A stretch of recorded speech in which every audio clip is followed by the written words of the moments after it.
So Dr. Spong definitely has opinions about life after death. Just his first lines in things are impressive. Like this one says, I have no use for life after death as a tool or method of behavior control. And how many have felt that behavior control use of life after death? I had a good friend of mine named Sherry, who was a lay pastor. And she talked to me one day and she said, well, Jim, I've learned that in the things I say, I say a lot about hell and about how bad people are, and I only have to have just a little bit of grace at the end, and you know, all works out. I said, yeah, Sherry, is that the gospel? Right? Is that what we really is it all about hell and saying how bad someone is and I got the solution? Is that really what it is? Deathbed confession. Yeah. I just think that Dr. Spong rightfully points out that it's that this thing called religion is about something better and more than just that. I think he's very helpful too in each of these discussions on these difficult subjects to point out that the doctrine was not cut and dried from the very beginning on all of these, that they developed over time and that they were changing. And yet we hear today, never changing, Yeah. you know. God spoke it and I believe it. Yeah. Yeah. It's very interesting. If reading this, if for nothing else, just to find out that you don't know very much about how the doctrine and everything has developed over time, really. Yeah, yeah. And that is an important perspective, to be able to know that at least part of what Christian history is speaking to us is that we're all trying to figure this thing out. And I won't even say we're always doing our best, but we're trying to figure it out. And we come to a conclusion that works for a time and doesn't work after a time. Yeah. But if you've raised kids, you know that what worked for the first kid doesn't necessarily work for the second kid, right? And somehow we have to make that type of allowance for our religious life too. What is working today that what is needed to work today isn't what worked before. I loved how he did the one part about how he showed that in the medieval ages, the dark ages, right, that saying make the most out of life isn't really what you wanted, because life was dirty and ugly and violent and messy, and that was not a reward. And so some of this theology of there will be a better place sometime was really a good promise for them. Yeah, that really, I had never thought of it that way. And it's really true that people's lives, for the most part, were not, great at that time. They definitely were nothing about visionary heaven, the what you want to stay in forever type of space, right? And so to dream of something that will draw you beyond that, that's a good thing. I've talked to some of my friends that are of lesser means, right? Some of my friends in Peru, some of my friends down in Mexico, and that sense of getting to a better life than what I am in right now is important to them, because they are in relative shacks, right? Places of difficulty and poverty. And so a sense of someday my prince will come, someday it will be better, has more of an appeal there. But as you sit in relative luxury, is waiting for someday to come. Is that what, does it have the same hold on us? But when I was with the evangelicals, I know that their thing was they're not of this world. Yeah, I yeah. mean, they even had little stickers that have an NOTS, NOTW. Yeah, it's like not of this world and stuff, you know, and it's like that's why, you know, it didn't matter what you do to the earth or anything because they're not of this world, you know. It's like their world is the next world, and that's their, I mean, that was their whole focus was on it didn't matter what they suffered in this life because it was the next life that was going to be important. And I know from my I mean, I've said this many times, my very good friend LaTanya, it's like her thing, you know, it's like to her, she has to do things that she doesn't want to do because she doesn't want to go to hell. She wants to make sure she goes to heaven. And it's like it's important to her to have that. And I guess I was amazed one time when I talked to her and she doesn't believe in evolution at all, you know, and I'm just like, I just was so taken aback by that. And I'm like, okay.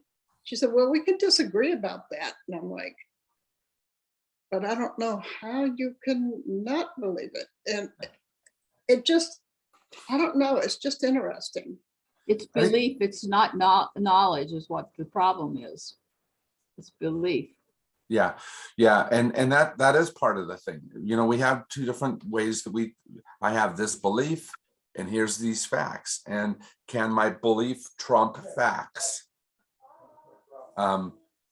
Or do I have to examine and rethink belief? And we hold belief with such value that to allow a fact to prove it wrong is really difficult.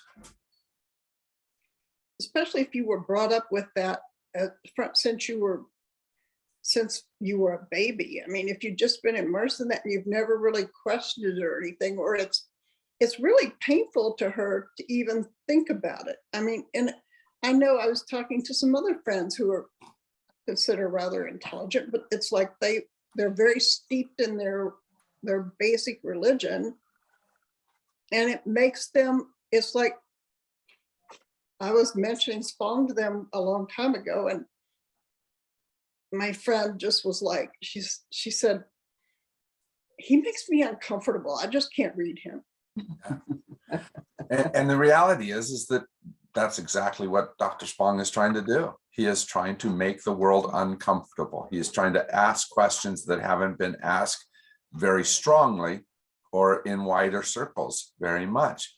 He's trying to make you uncomfortable because sometimes when we get comfortable and we already have the answers, we no longer move, we no longer search for God.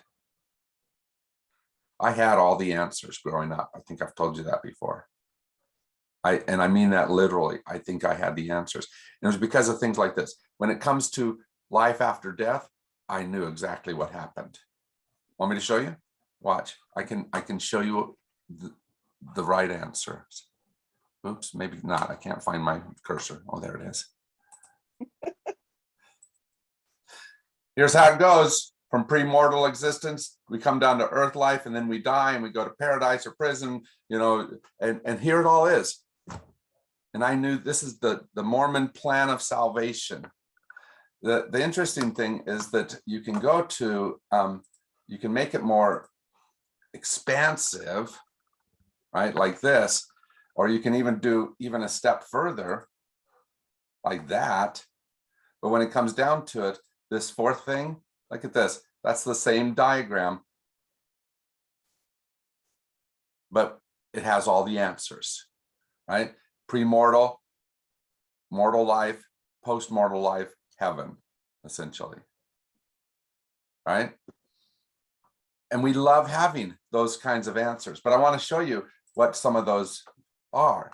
And probably, Judy, why it is that some of your friends hold on what they do. So look at this one and look at this gray area on the bottom. This is the realm of Satan, right? And so things like what they call outer darkness, that's what's there. But look how mortality sits half in and half out. That's why it's not of God, because devil reigns to some degree in this area. And we want to get into this realm of deity, not down in here in the realm of Satan. And I think that that's what your friends are essentially saying, that this world is tainted in some way, and I want to get to the untainted world. And what if that's not true? What if this life, even with its flaws and its problems, is not because of taint, but because it's unfinished, that And we're the still taint- moving towards? The taint actually came from Adam and Eve, correct? Well, or Because from when wherever. God made the world, it was perfect. It was, I mean, wasn't it? Yeah. The hard part is if you have that sense of that it came from Adam and Eve or from wherever, then you negate that sense of God's perfect world. And that's because both of those are mythological ways of understanding something that don't describe necessarily what's true right now. How many have at least some flaws that you see in life right now? There are problems around us, Oh, aren't yeah. there? Yes. Right? Does that make this a of the devil world, or is it unfinished of God world? Because how many also see wondrous things that are going on, amazing things that are happening, miraculous events, and if we're seeing only the evil of this moment, then of course we want to get to life after death, which is the realm of the deity. But essentially that's saying deity is not present here, or deity doesn't have all the power here. And To use the title of his book, Unbelievable, many of the modern people who have left whatever church that their family may have belonged to at the time have done so because a lot of these things are unbelievable to them. And I just think that there are good things that are being done by a lot of these people who maybe could do even better work if they had some form of spiritual life. Their life is to help the earth. So maybe their spiritual life is the earth. I mean, certainly there are a lot of ex-hippies who are still in that realm. yeah, I think a large part religion was developed for two. I've always thought religion was developed for two big reasons. One was to control people once we reached a certain population size, to control people and to explain things we couldn't explain, like solar eclipses and all this stuff back to the ancient peoples and stuff. And also fear of death. And a lot of it, I mean, ever since, like, one of my passions really, and I still haven't been able to wrap my head around it, is the sense of consciousness and what consciousness is and what makes, like, no one else in this earth has ever seen this world from behind the same eyes as I do. And that just, and the fact that this being Judy is like my consciousness and what makes up this little human being here. And then, so what happens after this body dies and this part of me that is not physical, what happens to it, stuff? And I think that's a large part of it, but I don't, it's like,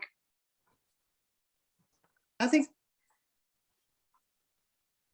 having a heaven and thinking of heaven, like, if you've had someone very close to you die, that's important.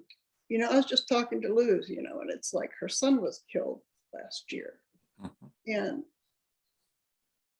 it's important to think that he's still in some form somewhere, you know, and it's like, that's important to us, you know, it's a way to hold on to things, you know, and Yeah. it's all very complex, you know, it's just very, how we view death is very, it's a hard thing to wrap your head around. Yeah. You know, and the hard part about that is, okay, so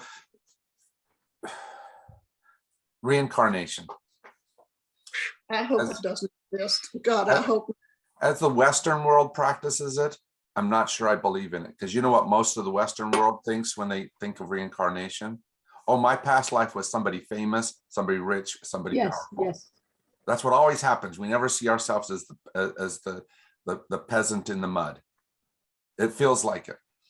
Now, in the Eastern world, in Hinduism, they do a lot more of that other sense. There, I think that at least they have a better sense of reincarnation than what we do in the Western world. But I think it's because we can't think of this that feels, at least to some degree, precious to me because it's me, individual. Losing that completely is hard for us. I would, excuse me, Jim, I read the part in Unbelievable first and then went to the other reading. Yes. And at the end of the chapter in Unbelievable, he addresses some research that's been done on what I would call spooky stuff. Yes. But I mean, but a lot of it is, you know, is very valid research and everything. Right. Whereas in the first book he wrote, he's hopeful for these kinds of things to be happening. But in the later book, he's now going as far as to say, I'm not just hopeful, but I'm feeling more like that it's possible. Yeah, And we're discovering some things. We're discovering things through science, but it's also helping him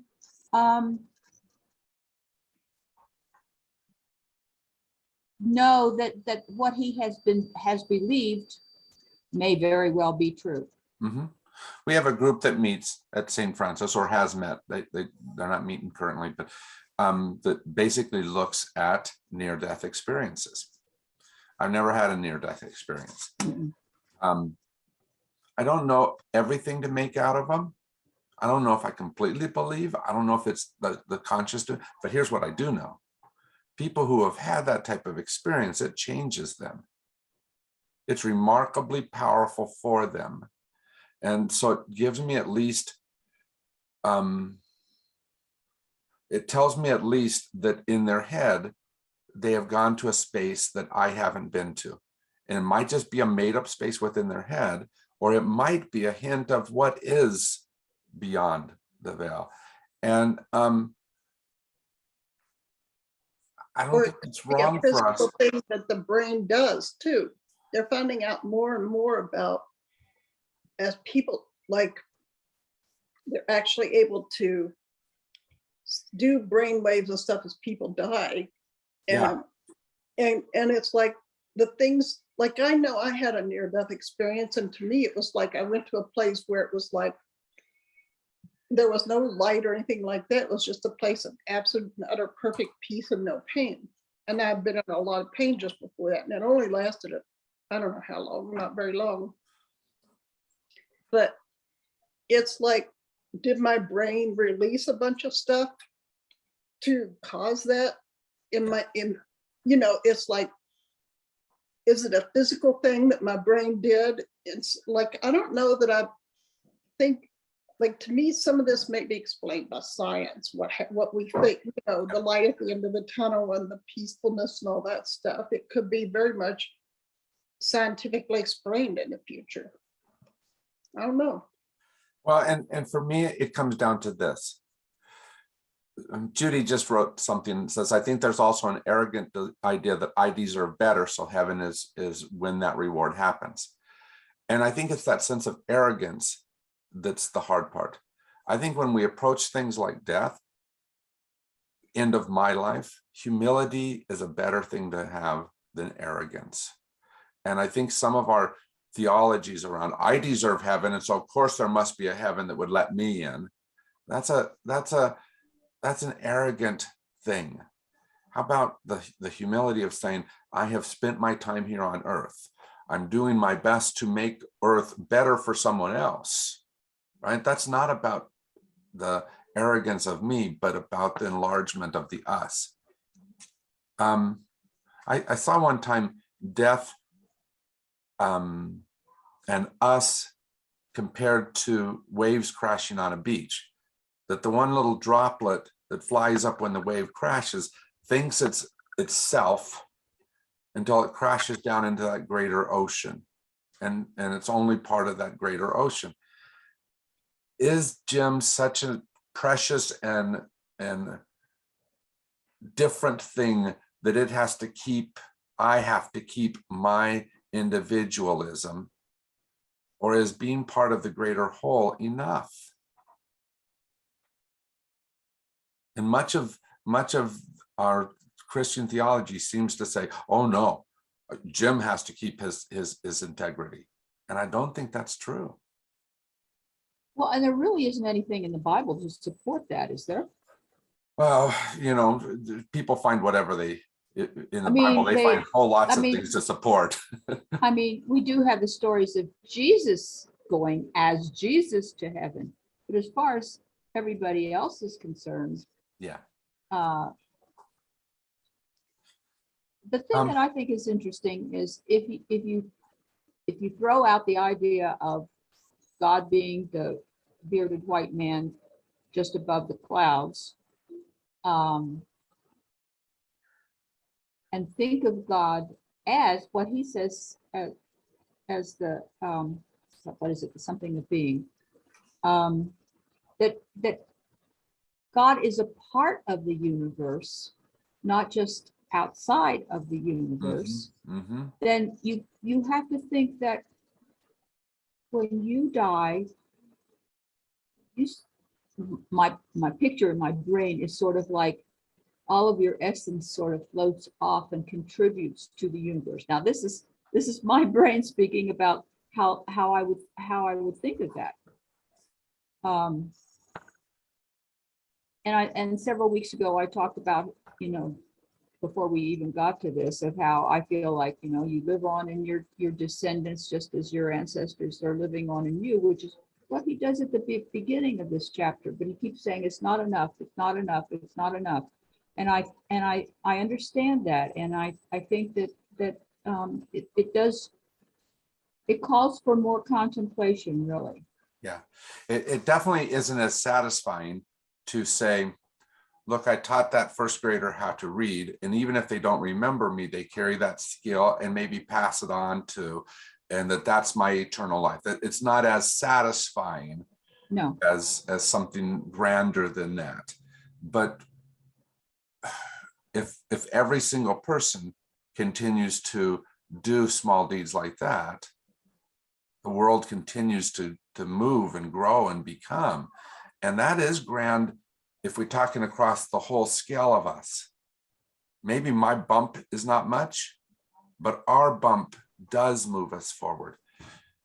And at least part of the place where I really struggle with my conservative friends is that because they have this sense of heaven someday, then they do, just like you said, Judy West, that they do have this sense of, I don't have to care about this world. And in fact, in the last 4 years, I feel like we've seen some huge efforts to destroy this world in order to get to that next one. Yeah. And I just think that's completely antithetical to what God, as I understand God and have experienced God and have seen God work, what that does. Jesus said at one point The thief comes in to break and destroy. But I have come so you might have life and have it abundantly.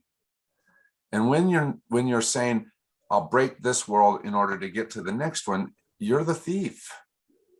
In my mind, at least. How do we become that which is adding to the abundance of life in some way or another?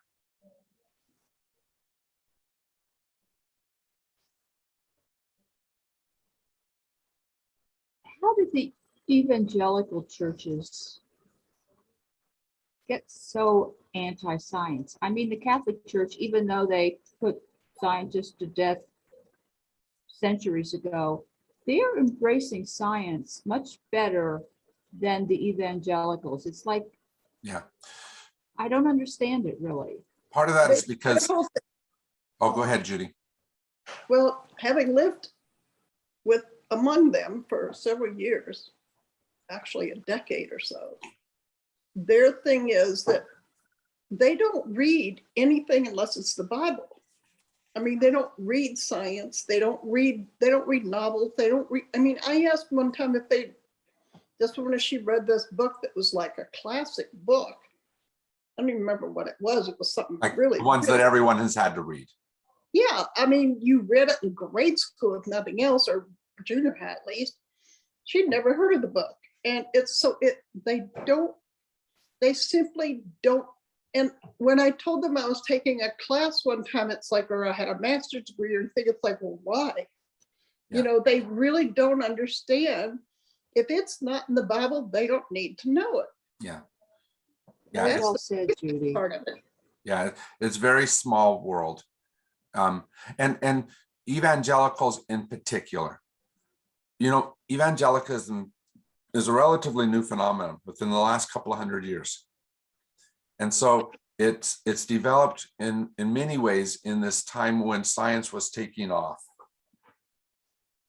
And so I think that they very consistently stood against the things that Einstein was asserting and the things that Freud was exerting, you know, and saying that's not Bible. And so they chose this constant,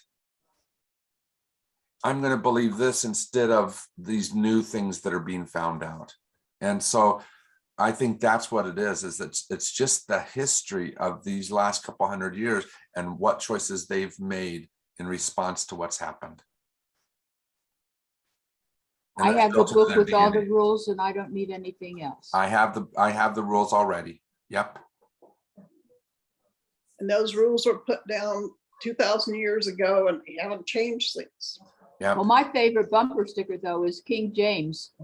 Is, you know, that's not even the original, even anywhere near the original form. The King James, I believe it, and that's it, or whatever. I forget the bumper sticker. It's been so long since I've seen it, but it was definitely one where, you know, you don't even want to look at it at an updated Bible that is updated for common language.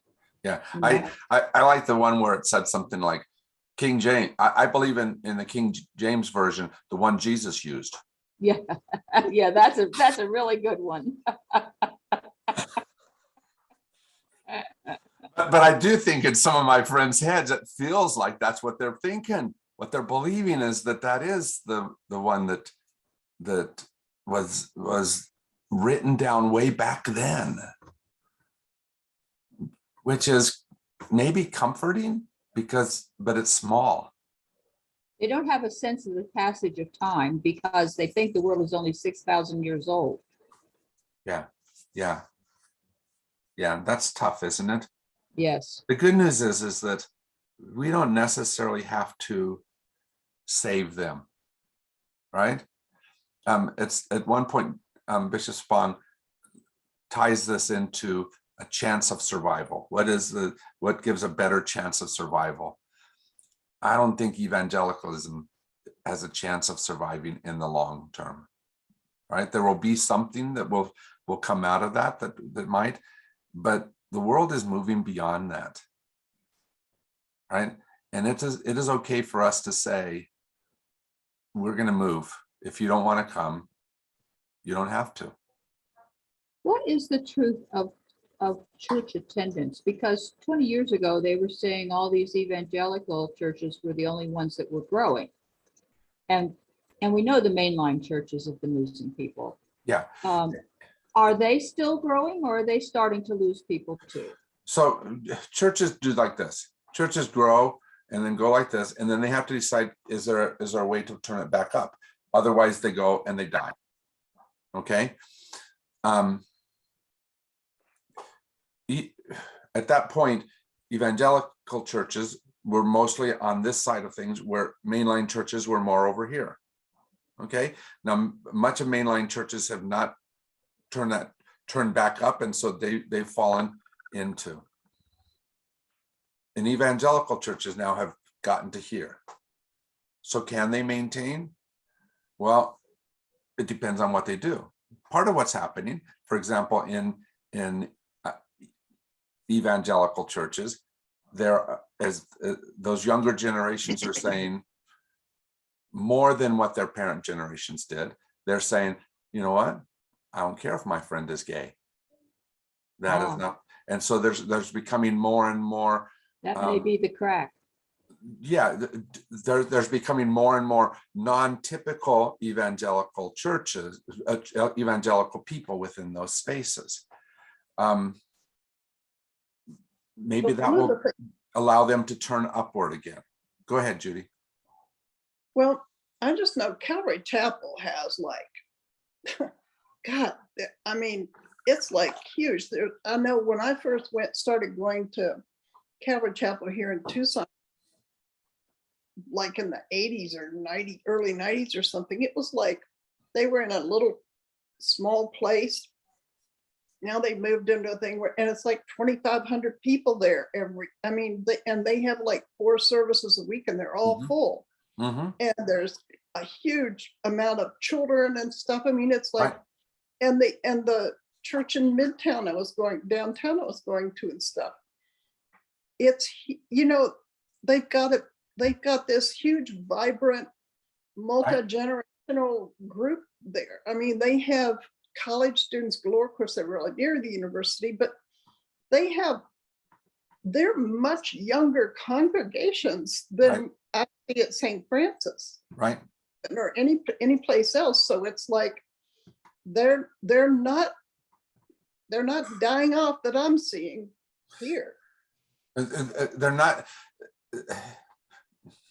not dying off yet, Judy. I hope I didn't misspeak that. They're here, but that turn that's beginning to happen, that happened in in mainstream churches 20 years ago, that began to turn, because the same thing you're describing about evangelical churches is what was true about, for example, Methodist churches 20 years ago.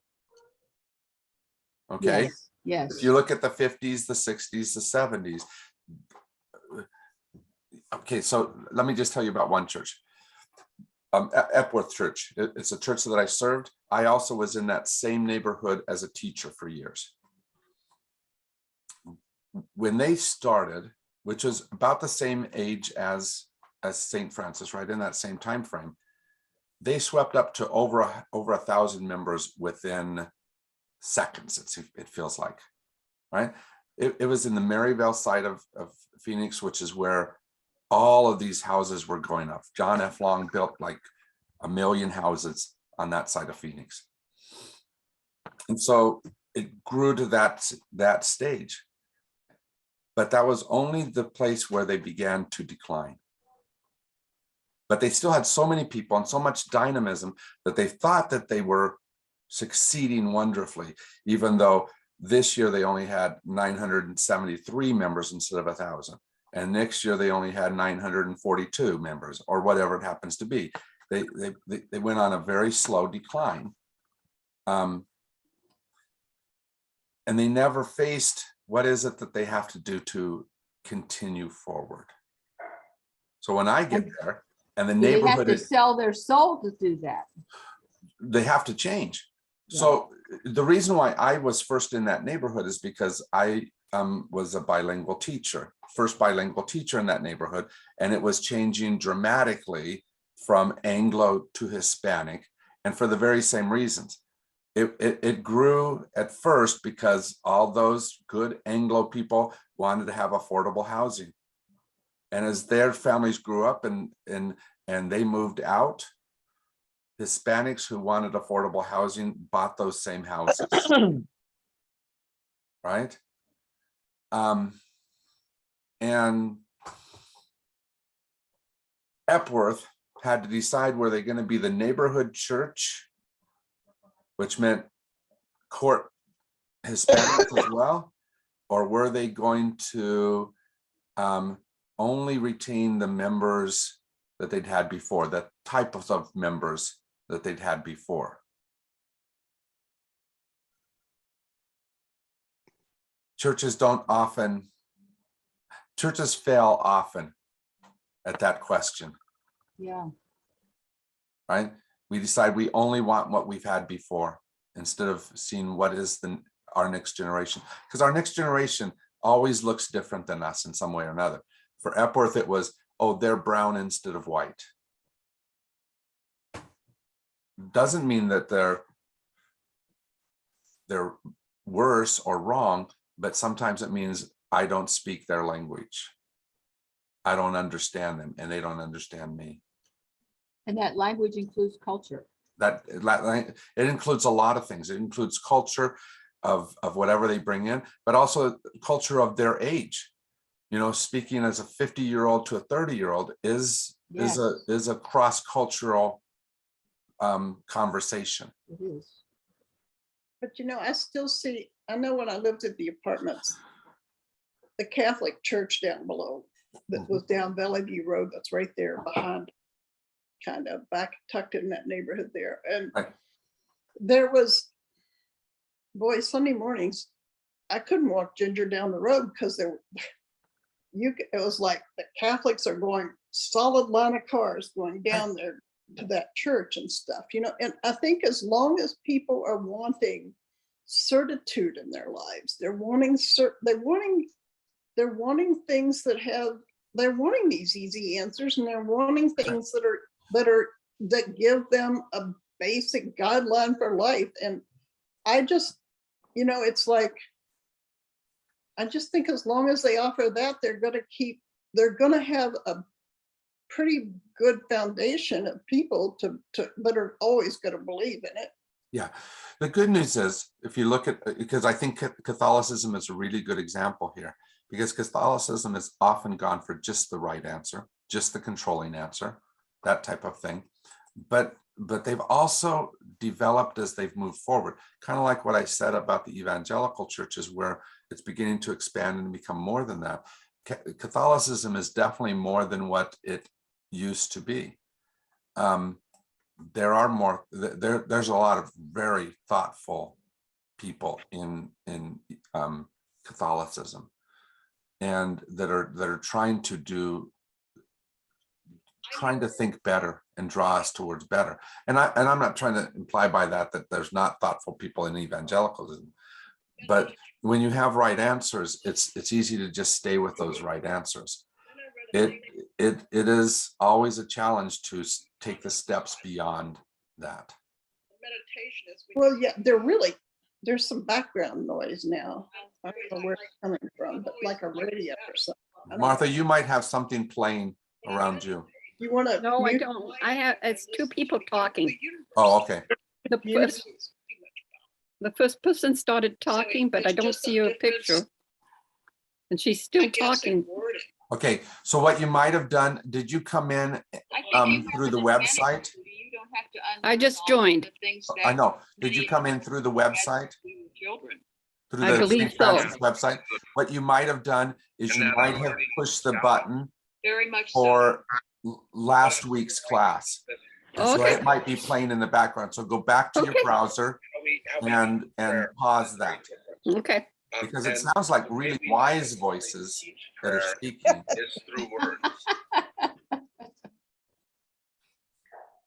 But you know, like when I would talk, I mean,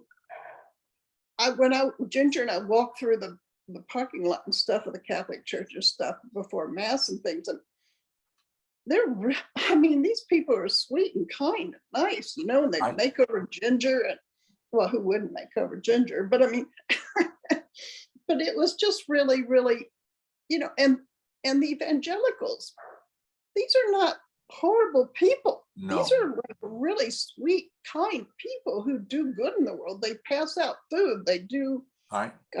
they ever do missionary work. Yep. You know, they've got to spread Jesus to everybody in the world, and that's their mission, you know. But I mean, and it's not like they're not evil people. They just have a whole different set of beliefs, you know. It's that's what made it so hard for me to leave for so long, was because they aren't miserable people to be around. I mean, they helped me out a whole lot. Sure. I have that same experience with those people in my background. Great people doing wonderful things. Is it the ultimate answer where I want to be? Ultimately, that was no. But here's the thing. I go back to one of my great examples of history. When Martin Luther and John Calvin rightfully criticized the Catholic Church and began what we know as Protestantism and reformed church into something better from their point of view. I have to tell you that it wasn't just Protestantism that became the next answer, because that also challenged Catholicism to rethink, and they moved into a new era as well, and they became more. And so at least part of what we're trying to do here is not just say, we're going to be bold in who we are, move towards what's right, and it will also help other people to figure out how to move beyond where they're at, right? We don't have to fix evangelicalism, because evangelicalism will fix itself. It will become a better form of itself. And going back to what you're saying, that some of the young people are now at least more accepting of the LGBTQ community, that will be a gradual change probably within there. And if they start leaving because their church doesn't do it, then the church will learn that they're losing population. Yep. And yep. And but some of the things that mom held on to because she had to, daughter won't hold on to, and mom will have to say, well, is that a deal breaker for me, or do I love daughter enough that I? And mom will probably change, but there will still be a residual group that is still so hard line that they're going to stay, and that's fine. Yeah. That's they won't have the numbers at that time. They're going to be just some little. Yeah. But that's the hard part about this whole discussion. Oh, go ahead, Judy. I'm just to say that's a long way off for me. I know the mother I've talked about before, whose son came out as gay when I was with the evangelicals and stuff. It's like she couldn't even tell anybody what her son, what was happening, that her son was gay for like months, you know, because she was, it was just such, she couldn't, you know, I mean, she wasn't gonna, it was such a crisis for her that she really just couldn't handle it. But, you know, her son quit coming to church, but that didn't affect anybody else. You know, nobody else changed their minds. I think it's going to be a very, very, very slow trickle that's going to happen. I don't think it's going to be a wave that's going to sweep over anything. I don't know, Judy. I think we're in a place now that I would never have thought we would be in 10 years ago, as far as acceptance. And I think part of that is media is helping that. We are getting examples of people in that community who are not flamboyant, which is the way most people thought of them in the past. They're normal people. And by seeing that in the media, people are beginning, and then they find out, oh, I've got somebody in my family. But I would never, 10 years ago, I would never believe we would be in this place. Sure. But part of that was not gradual at all. If you remember, Pam, about the time that I came here, was when the Supreme Court ruled that gay marriage was legal, Yes, essentially yes. legalizing it across America. And it was not just it was not just barely and still a huge, there's still a whole bunch of people against it, but all of a sudden 70% of Americans are saying that's a good thing. Yeah, And it jumped up that quickly, which means that a lot of conservative evangelical people are also in that camp. And so yes. there are some of those jumps that happen that way. Part of it happens just slowly though. Yeah. And some of it, I'm sorry to say, Judy, you're exactly right. We just have to let it take its course. You know, let it take the time. Sometimes one of the most tragic things for me about some of these issues is that the generation before me will just have to die before it changes. Yeah, yeah. Right? That generation is going to hold on to that which my generation has rejected. And the generation after me is going to say the same thing about us. There are things that we are holding on to. They're already saying it. That's right. That's right. Many of them are saying that about our poor record on climate change. Yeah, yeah, absolutely. And so if we go back to our topic, Yeah, good thing. if we look at heaven and hell, there's no doubt that we hold heaven and hell, both those concepts, much lighter than what our parents or our grandparents did. And much differently than that. And we're moving towards a different idea of what those concepts are and what they can mean. And sometimes it just takes those generational differences to get to get to where we're going to get. Is there a biblical basis for hell, or was that just a device in opposition to heaven because things had to be evened out? You know, if you have a heaven, you've got to have another place. Yeah, there's some passages around hell. My point of view, obviously I avoid them. Yeah, my point of view is that Dante invented hell for most of us. What we think of as hell comes from that Divine Comedy. Yeah. And we don't want to believe that. We want to translate it back into Jesus said. Yes. But the reality is that was a developing theology, just like other things. But you know why we love hell so much, right? Because we all got somebody who we know we want there. Right? But it's hard now to justify the idea of heaven, since most of us believe that, I mean, we know there's not a God sitting on a cloud somewhere. So Right. we know that there's nothing in that blue sky up there where there's a realm, you know, we've been there. Mm-hmm. And we've seen it. And plus, I don't know. But isn't God there? If you think God is everywhere, God is there. It's just he's not in his special place there. Yeah. But it's not that, you know, it's not like hell's down below and Right. you know, heaven's up above us, because we know what's above us now. That's right. And there is no, it's just, I just think we're so, I think this whole life after death thing is something that we hold on to very tightly because we have to. It's something that is just, it's something that's very, very comforting to us, and we need it. And maybe that may be a crutch we need. A lot of people need. I personally just kind of go into atoms and go back into the earth and stuff, but Yeah. I don't know about my soul. I don't know. Sure. Nobody's come back and said anything. Well, and at least part of the conception of heaven and hell is this sense of beyond now, right? That what is beyond this death, and who am I as I move forward? And so that's why we do things like divide ourselves into talks about my body, my spirit, my soul, and we give those very real differences. Do I have a living piece of me, my soul, that even when my body dies continues on in some way or another?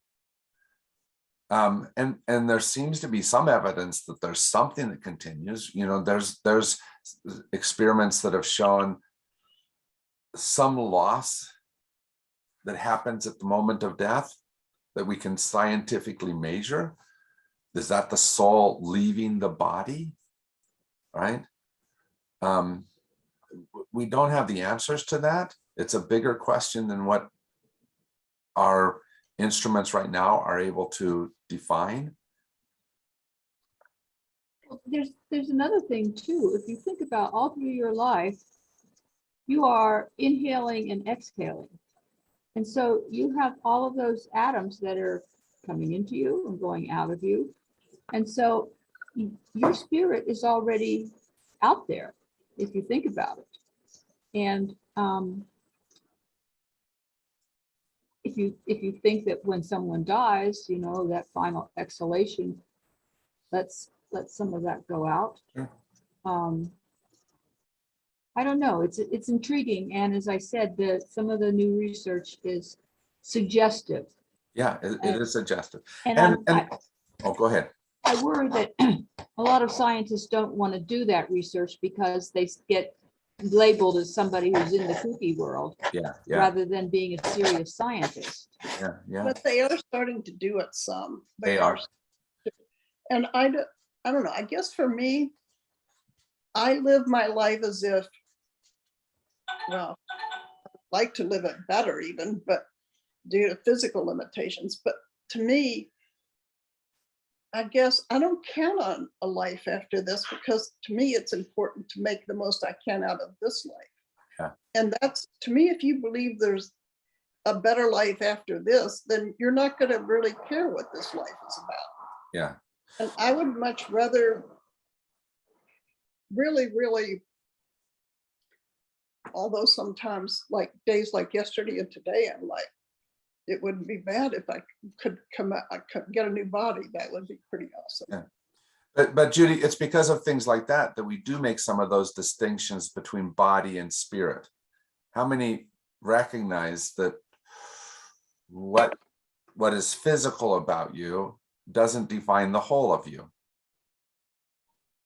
Right? That you are something more than just the physical thing that people see. And yet that spirit, if we call it that, is it just as finite as the body? Right? Is that just my sense inside my head, my psyche of a difference? Or is there a real difference between that? And it feels like a real difference. And so to think that maybe that more ethereal part of me lives on isn't a very large leap. It's pretty simple suggestion to make. Yeah. And that's why we have things like the picture I showed you of Mormon conception, that spirit goes to one space, the body goes into the grave, and then that spirit continues onward in some way or another. I liked how Spong talked too about the fact that as theologians came up with more and more ideas about heaven and hell and stuff, with purgatory and all these other things, to like, it's like so they could explain, you know, it's like why if a baby isn't baptized and it dies, it's not going to hell, you know, and stuff. And it's like, so in order to explain all these things that don't make any sense, you know, we've made up these things to make sense of. But I loved what he said right at the end, and this is a great transition to where we have to go, because guess what? We're almost out of time. And our last class is about universalism. And he said, at least purgatory is a move towards that. What is it that ultimately excludes someone from this universal God? And I think Dr. Spong goes the same place I do, that he can't think of what would stop the eternal from seeking out us. Right? And so those ideas of, and we know that inherently in some of our history, because that's why we develop things like purgatory. That would God always hate this person because they did this thing? Or is there a way for them to grow in favor, right? Is there an end to hell? Essentially is the question. And because heaven and hell are such hard, you know, like you go one place or the other, all these lines of uncertainty are drawing us into new ways of being able to view both of those things, right? Are they dynamic or are they static? Essentially, is it's asking. At the core of what we're going to ask next week is, when does God stop asking? When does God stop drawing? When does God stop loving? And to get to a heaven and hell, you have to have that judgment at some point of God looking at Judy and saying, well, this is what you deserve. You know, no other course for you. I like the whole thing where he says God and Santa Claus are a lot alike. Yeah, They God. both keep a list of who's naughty and nice, and who's going to get coal, who's going to get presents, who's going to heaven, who's going to hell. Yeah, yeah. And I don't know about you, but as I've dealt with most of the people that I've dealt with, even the ones who bug me a lot, I've realized that they are not just what bugs me about them. Right? I've told you a lot about my friend Dean, and Dean does bug me a bunch. Right? His theology is horrible very often. He's also a social worker. Uh-oh. Right? Who, in my mind, social workers are miracle workers. They live in the trenches where they lift people in some of the darkest spaces that they're in, and are in those. And so I always have to look at him through that knowledge, that he's more than just whatever it is that bothers me. But we don't do that very often, especially when we draw the very heavy battlegrounds, you know, between me and the enemies of that which I hold dear. All right, you guys, we have one class left. I will see you in a week. Thank you so much for your time. All right, bye-bye. Bye-bye. I hope you feel better, Judy.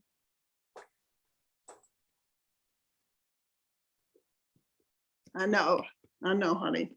Take care.